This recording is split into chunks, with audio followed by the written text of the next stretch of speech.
5:33, a heads up for DC drivers. There are more ticketing cameras for you to think about starting today. Think about those wallets that could be impacted severely. Those cameras are now going to be looking out for bus lanes. And this morning, the warning period starts. Jess Arnold joining us live from Northwest DC. Jess, we understand that these new cameras won't be on the street.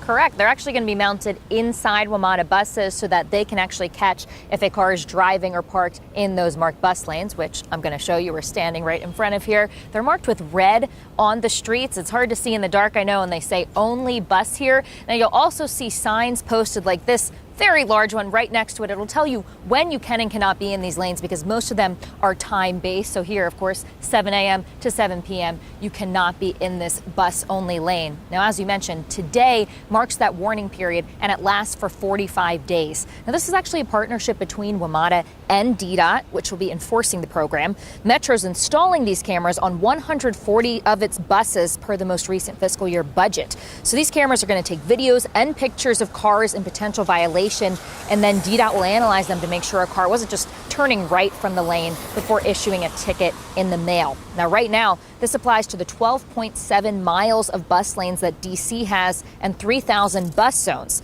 I talked about bus lanes, but DDOT says the zones are within 80 feet of the approach side and 20 feet of the departure side for the buses. Now, I know that's hard to calculate in your mind when you're driving. The former is about 5 car lengths, or you can just pay attention to the signage, which usually indicates that.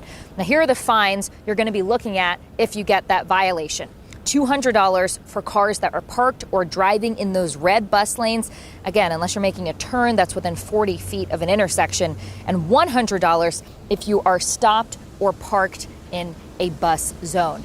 Now, where all this money is going was hotly contested during the council's discussions on this fiscal year budget. And in the end, the mayor won out, and the fines collected will actually be going to DC's general fund. And coming up at 6:30, we're going to give you a look at DDOT's map that they have posted online so you can see where all of these bus lanes are. Guys.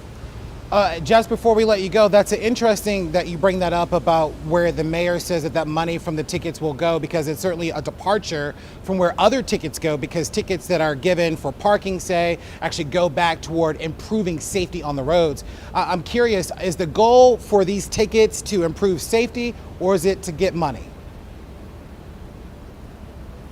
That is always the debate there, isn't it, Larry? They say that this is to improve safety, of course, and obviously there was a huge deficit this time, so they're trying to funnel all of that this way. But that was exactly the council's point, is our commitment with these cameras is that they're supposed to be improving safety, so the mayor says that it is. All right, we'll see eventually what the numbers say about that. Jess Arnold reporting live. Thank you so much.